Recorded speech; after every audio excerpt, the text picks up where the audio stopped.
The day my husband left me, he did it without anger, without hesitation, and without shame. He stood in the middle of our living room, the same place where we had once danced barefoot on our wedding night, and told me calmly that he had fallen in love with my younger sister. His voice was steady, almost relieved, as if confessing had lifted a weight from his chest. I remember the ticking of the wall clock behind him, loud and cruel, marking the seconds in which my entire life collapsed. My sister stood behind him, her hands folded, eyes lowered, playing the part of a guilty woman who never intended for things to go this far. But I knew her too well. I had raised her like my own child after our parents died. I had paid for her education, defended her mistakes, and protected her reputation when whispers followed her through the neighborhood. And now she was wearing my husband's jacket, the one I bought him on his birthday, as if she already belonged where I stood. He said the divorce would be quick and clean. No drama, no fighting. He said he respected me too much to lie. That sentence still makes me laugh bitterly. Respect would have been leaving before betraying me. Respect would have been not crawling into my sister's heart while sleeping beside me every night. I asked him one question, the only one that mattered. How long? He hesitated for the first time, then said softly, long enough to know this is real. That was when I realized that the affair hadn't begun recently. It had been growing quietly right under my roof, fed by my trust and blindness. The divorce papers arrived within weeks. He had already arranged everything. He had money, confidence, and my sister by his side. I had nothing but silence. People in our family took sides faster than I expected. Some said I must have failed as a wife. Others said I should forgive, that blood was thicker than betrayal. My sister cried in front of them, saying she never wanted to hurt me, that love had just happened, and they believed her. They always did. She had that kind of face. I moved out of the house quietly. I didn't fight for furniture or memories. I only took my clothes, my books, and the ring he once slipped onto my finger with shaking hands. I should have thrown it away, but I kept it. Not because I loved him, but because I wanted to remember the exact weight of what I lost. A few weeks after the divorce was finalized, I found out I was pregnant. The doctor spoke gently, as if softness could soften the blow. I sat there staring at the ultrasound screen, unable to breathe. Life had chosen the cruelest timing. I didn't tell anyone at first. Not my ex-husband, not my sister, not even my closest friend. The child was mine, and mine alone, I decided.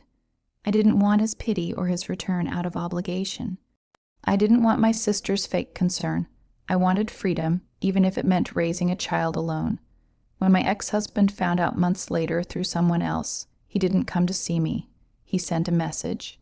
One line, "I wish you well." That was it. No question about the baby, no offer of support. It hurt, but it also confirmed my decision. I blocked his number that same night. The months that followed were the hardest of my life. Pregnancy stripped me bare emotionally. There were nights I cried myself to sleep, not because I missed him, but because I felt erased. Like my role in his life had been replaced so easily that it made my existence feel insignificant. But every time I felt my baby move, something inside me hardened. I wasn't alone. I had a reason to survive. I gave birth to a boy on a rainy night. He had dark hair and intense eyes even as a newborn. The nurse smiled and said he was strong. I named him quietly, whispering his name into his tiny ear as if it were a promise. From that moment on, my world narrowed to him. His breathing, his cries, his tiny fingers curling around mine. He was my anchor. I moved to another city soon after. I found a small apartment near a school and took a job that barely paid enough but kept us afloat. Life was simple, exhausting, and honest. No lies. No pretending, no sister smiling behind my back. Just me and my child learning how to exist together. 3 years passed. My ex-husband married my sister within months of the divorce. The photos appeared everywhere. Social media, family group chats, whispered conversations. They looked happy. Expensive clothes, luxury vacations, perfect smiles. People said karma had chosen them. I said nothing. I learned that silence can be louder than accusations. My son grew fast, too fast. He had a habit of staring at people intensely, like he was studying their souls. Strangers often commented on how much he resembled someone, though they couldn't place who. I avoided mirrors when we were together. Not because I hated my child, but because sometimes the resemblance hurt more than I was ready to admit. There was one man in our lives who changed everything. His name was Daniel. He lived 2 floors below us. He was quiet, reserved, and carried a sadness that felt familiar. We met by accident in the elevator when my son dropped his toy car, and Daniel bent down to pick it up. My son looked at him and smiled instantly, something he rarely did with strangers. Over time, Daniel became part of our routine. He helped fix things in the apartment, brought groceries when I was sick, and listened without judgment when I spoke about my past without names.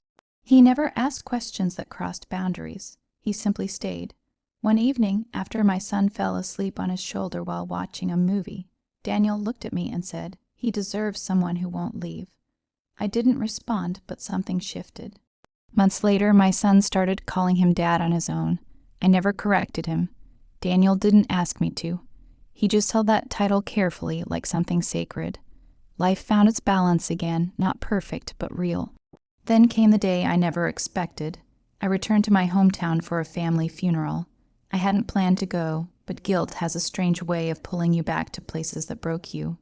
I held my son's hand tightly as we walked into the hall. Daniel was with us, standing slightly behind, respectful and calm. I felt eyes on me immediately, whispers, gasps. I kept my head high, then I saw them. My ex-husband stood near the front, talking loudly, confident as ever. My sister was beside him, elegant, polished, childless. When his eyes met mine, his smile froze. His gaze dropped slowly. To the child standing behind me, his face drained of color. He stared as if he had seen a ghost. His lips parted, but no sound came out. His eyes traced my son's face desperately, taking in the shape of his eyes, the curve of his mouth, the familiar tilt of his head. My son stepped closer to Daniel and grabbed his hand. "Dad," he said clearly. That was when my ex-husband staggered back, shock written all over his face, as if the ground beneath him had shifted. And I knew in that moment that the past had finally caught up with him. My ex-husband didn't recover quickly from that moment. For a long second, the noise of the hall faded for him, and all he could see was the child standing behind me, gripping another man's hand with absolute trust. His eyes moved back and forth between my face and my son's, searching for denial, for proof that his mind was playing tricks on him. But there was none. Biology has a cruel honesty. Some truths don't need words. My sister noticed his silence and followed his gaze. At first, she smiled politely, assuming he was simply surprised to see me after so long. Then her eyes landed on my son. The smile slipped. She tilted her head slightly, studying him the way women do when something doesn't sit right. Her fingers tightened around her purse. "Why are you staring?" She whispered to him. He didn't answer. He took one step toward me without realizing it. I saw it then, the fear creeping into his expression. Not regret, not love, fear. The kind that comes when a man realizes a chapter he thought he had closed is still very much alive. I broke eye contact first. I had not come for him. I had come to pay respects and leave. I guided my son forward, nodding briefly to distant relatives, keeping my posture calm. Daniel stayed close, his presence steady like a shield. He sensed the tension, but trusted me enough not to interfere. My ex-husband followed us with his eyes the entire time. Later, when the formalities ended and people gathered outside in small groups, he approached me, not confidently, not like the man who once handed me divorce papers without blinking. His steps were cautious, as if I might disappear if he moved too fast. "Can we talk?" he asked quietly. Daniel looked at me, asking permission with his eyes. I nodded once. "Stay here." I told him softly. My ex-husband swallowed, alone. "No." I replied, meeting his gaze for the first time since that shock. "You lost the right to alone conversations with me a long time ago." That stung him. I saw it. But he nodded. We stepped a few feet away, close enough to be heard if voices rose, far enough to give the illusion of privacy. "How old is he?" he asked, unable to stop himself. 3, I said. His breath caught. He did the math instantly, the same math I had done in a doctor's office years ago. "You never told me. You never asked." I replied calmly. And when you found out, you sent me one sentence. I decided that was all the involvement you wanted." His jaw tightened. "He's my son." "No," I said, not raising my voice. "He's my child. Biology doesn't automatically make you a father." He glanced back at Daniel. "Then who is that? The man who stayed?" I answered. Silence stretched between us. People passed by, laughter mixed with grief, life moving forward without caring about our unfinished story. My sister approached us cautiously, her eyes darting between us. "What's going on?" she asked, forcing a light tone. "He didn't look at her. Why didn't you tell me?" he demanded, still looking at me. I laughed then. A short, bitter sound. "You left me for my sister. You erased me from your life. What exactly did you expect? A baby announcement card?" Her face flushed. "Is he?" She couldn't finish the sentence. "Yes," I said, "he is."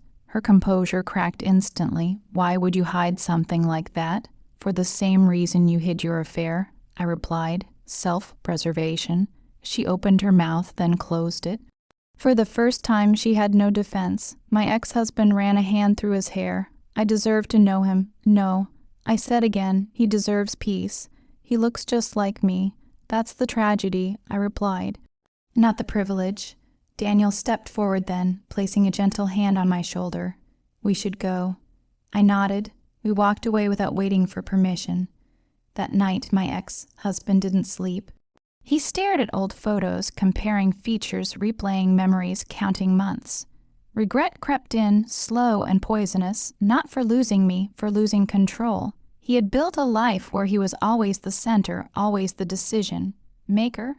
And now the one thing that carried his blood had grown beyond his reach.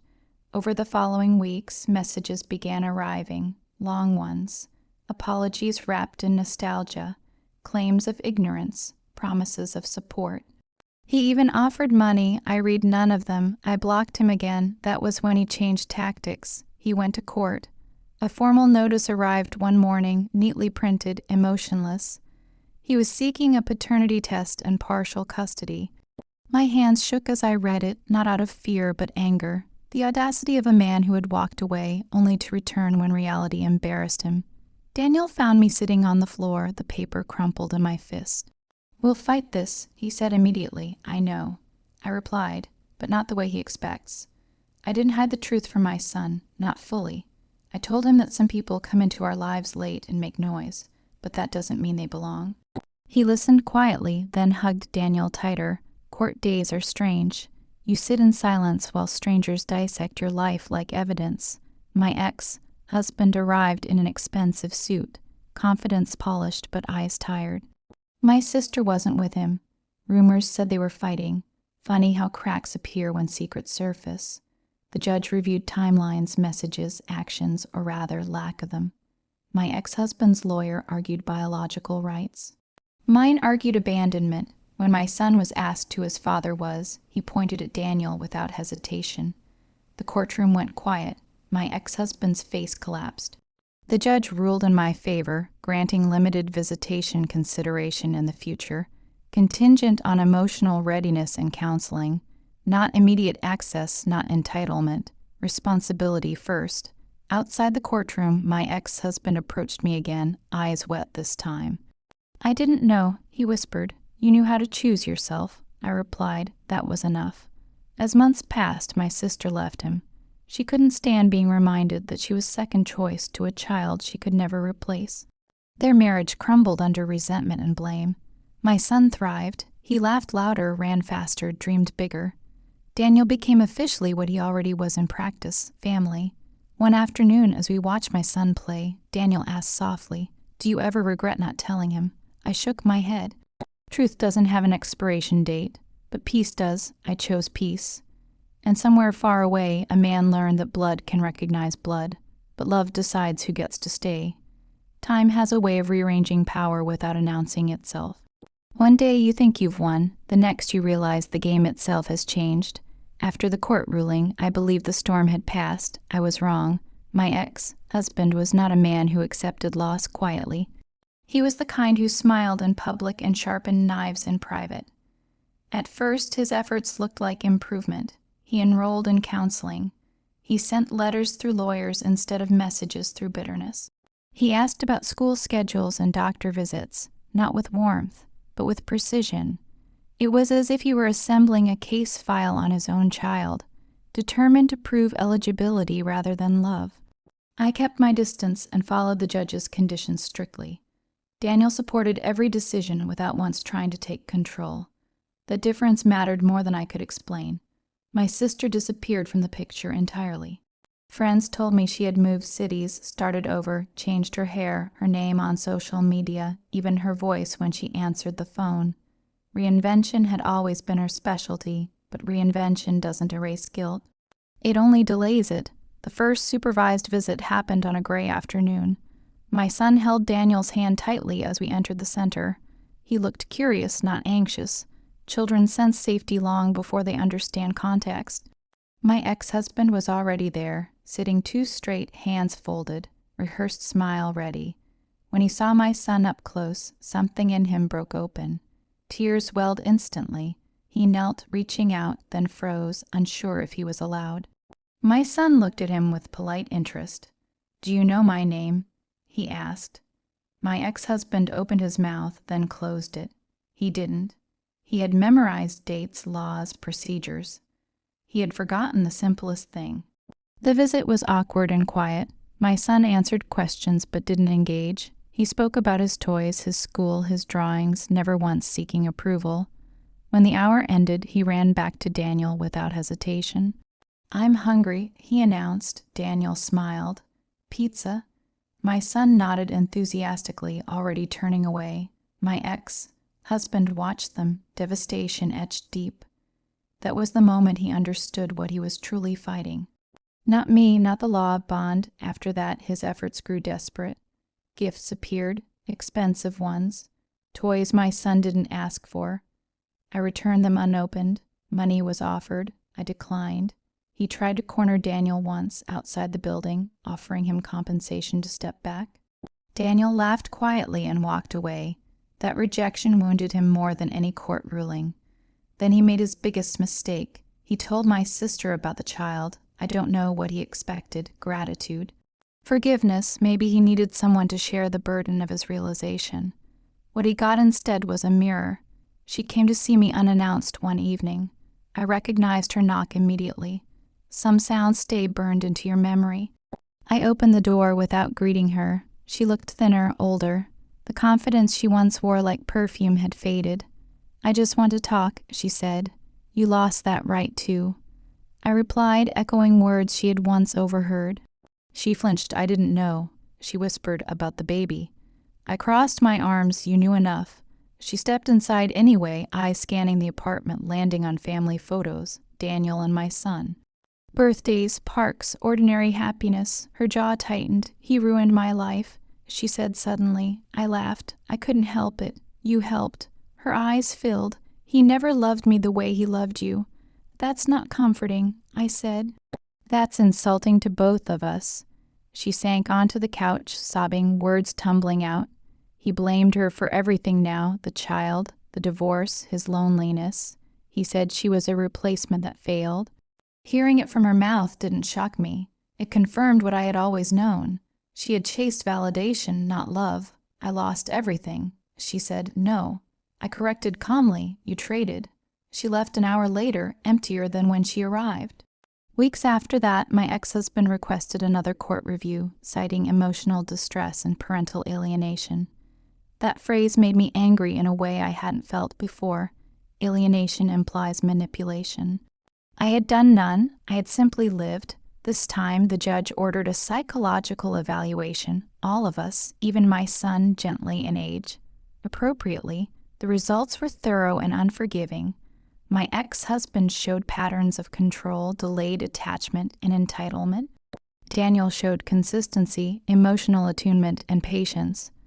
I showed resilience, caution, and protective instincts. The conclusion was simple.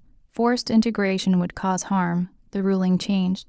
Visitation would be optional, led by the child's comfort. No more scheduled sessions. That was the day my ex-husband truly lost. He confronted me outside the courthouse, voice shaking with rage. "You poisoned him against me." I stepped close, lowering my voice. "No, you poisoned yourself with absence." He stared at me, breathing hard. He's my blood. And yet, I said softly, he runs toward someone else when he's scared. He had no answer. Life moved forward again. Quietly, peacefully, my son started school. He brought home drawings of our family, always including Daniel, always smiling. Sometimes he drew another man in the corner, smaller, uncertain. I never asked who it was. He never labeled it. One evening, as I tucked him into bed, he asked, "Can people be dads if they come late?" "Yes," I said carefully, "if they come with love." "Then why did he come with papers?" he asked. "Children see everything," I kissed his forehead, "because some people think love is something you can demand." Years passed. My ex-husband faded from our lives, not dramatically, but completely. No calls. No filings, no appearances. I heard through distant connections that he moved abroad, chasing work, chasing distraction. My sister remarried someone older, quieter, stability, she called it. I called it exhaustion. Daniel proposed on a simple night, no audience, no spectacle.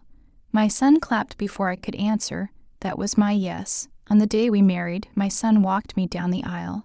As I looked at the life I had built from ashes, I understood something clearly at last. Betrayal doesn't always end with confrontation. Sometimes it ends with replacement, not of people, but of pain. And the greatest shock isn't when someone realizes what they lost. It's when they realize it learned to live without them. Life after the wedding settled into a rhythm that felt almost unreal in its calm. Mornings were noisy with small arguments about shoes and cereal. Evenings filled with stories and half-finished homework spread across the table. Daniel never tried to replace anything that existed before him. He simply added himself where he was needed. That quiet consistency did what years of struggle couldn't. It made our life feel unbreakable.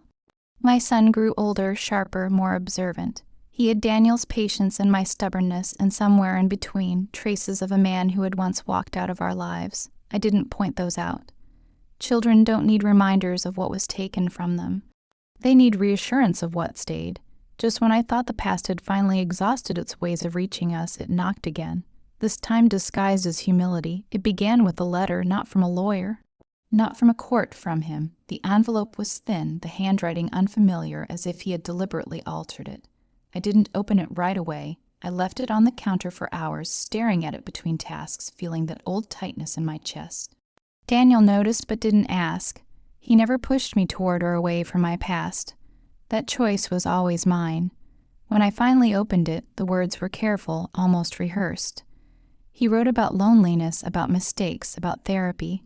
He admitted, without excuses, that he had failed as a husband and as a father. He didn't ask for custody. He didn't even ask for visits. He asked for one conversation. Closure, he called it. I folded the letter and put it away.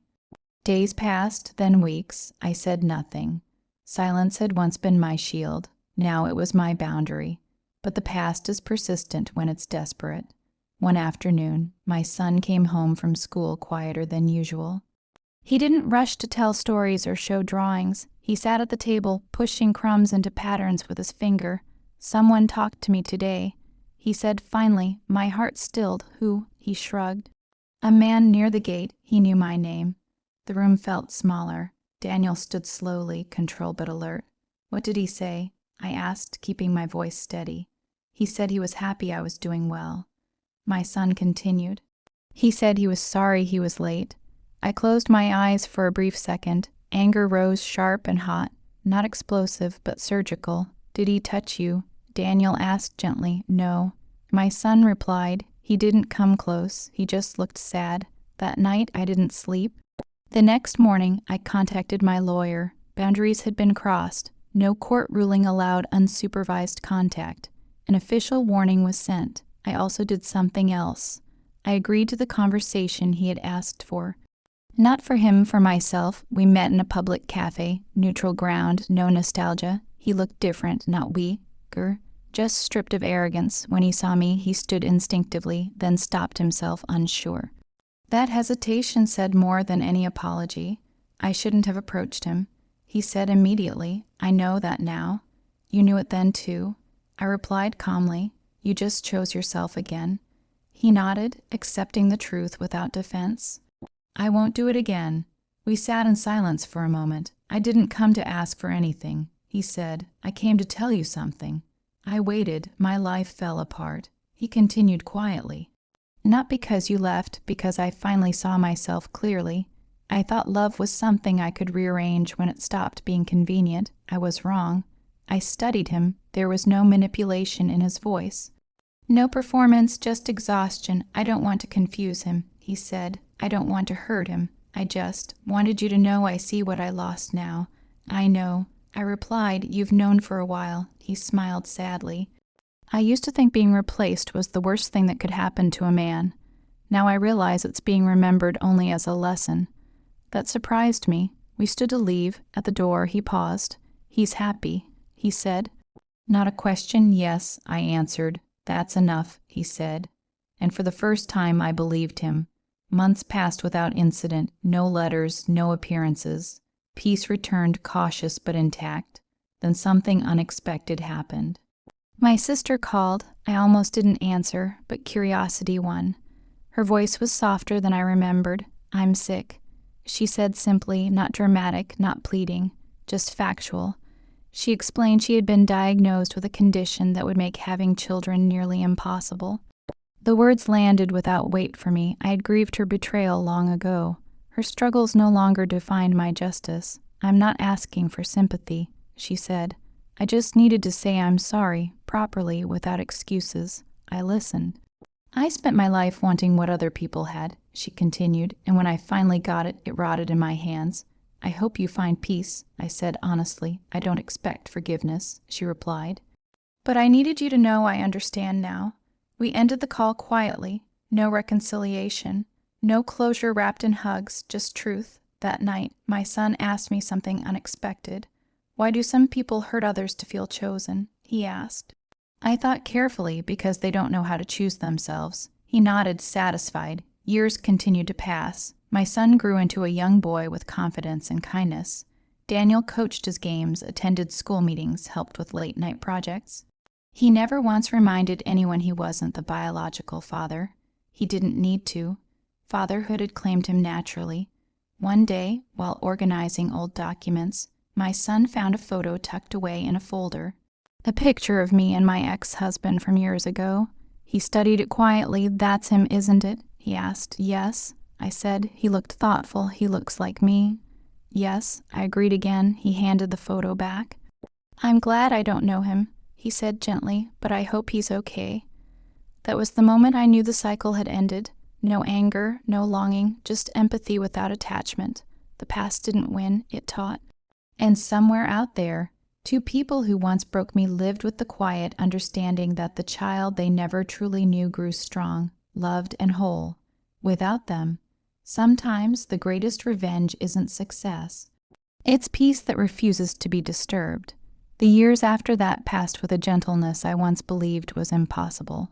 Not the loud happiness people post online, but the steady kind that settles into your bones and makes you feel safe even on ordinary days.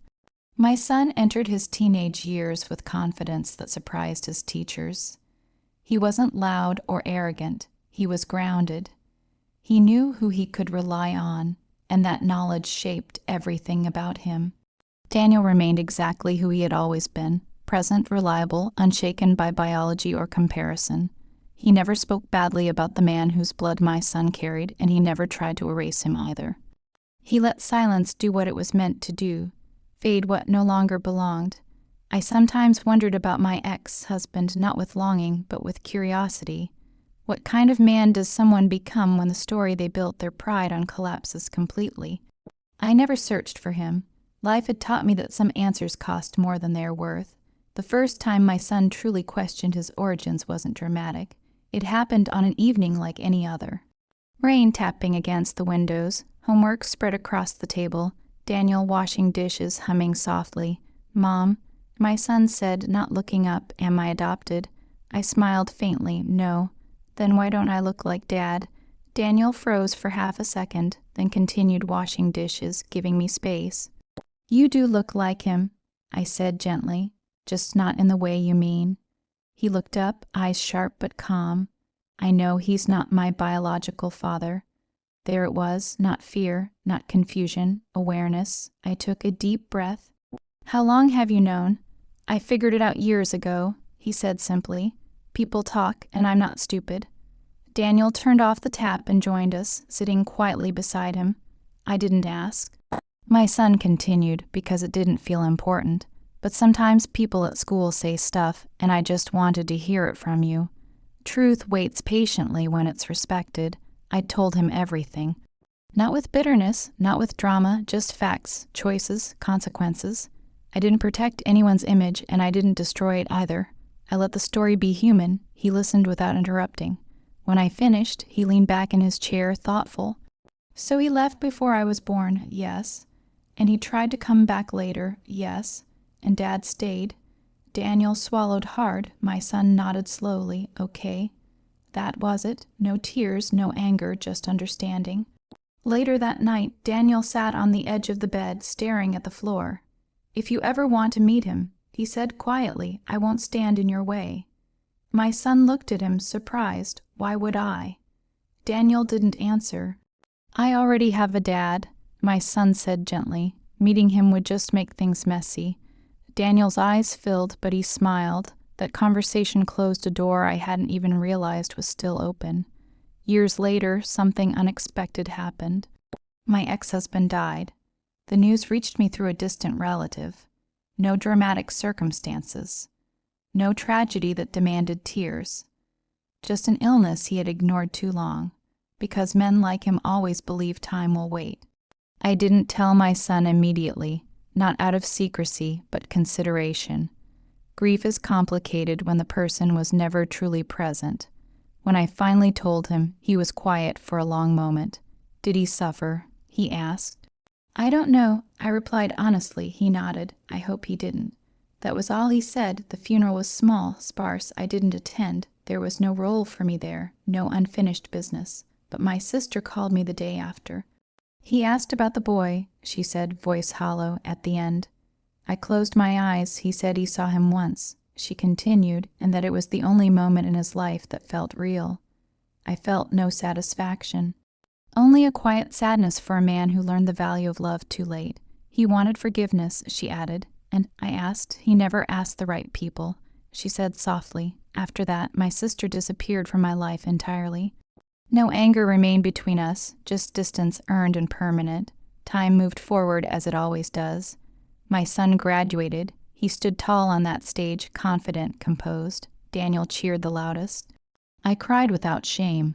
Later that night, as we sat together, my son looked at Daniel and said, "You know you're stuck with me forever, right?" Daniel laughed. "I figured. I want you to adopt me." My son said casually, as if discussing dinner plans. The room went silent. "You don't have to," Daniel said carefully. "I don't need paperwork to be your father." "I do."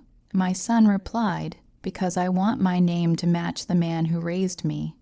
The process was simple.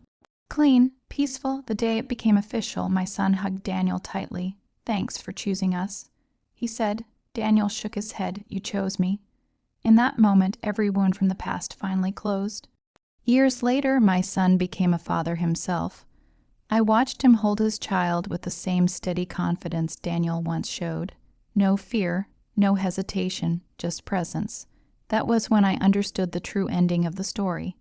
My ex-husband once looked at a child who was his mirror and felt shock. But what truly broke him was not that the child looked like him. It was that the child belonged to someone else, not by force, not by lies, but by love, and love, once chosen, does not recognize blood as authority. It recognizes who stayed. That is the part of the story no one ever forgets.